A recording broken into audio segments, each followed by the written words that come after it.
Here I have XIAOMI Redmi K30 Pro, and today I'm going to show you how to speed up this device. So if you notice that your device works slowly, what you can do about it, you can firstly open this security application which is pre-installed on your device, and here you can, for example, tap Optimise, which will optimize your device, your system security, clears cache.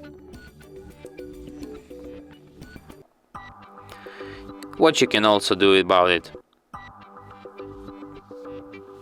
for example, you can go to the cleaner,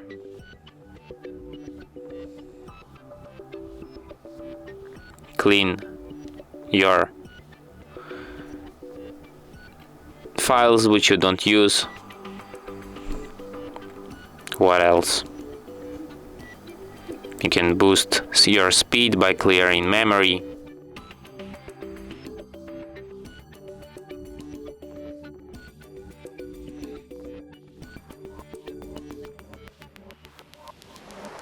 And that's it.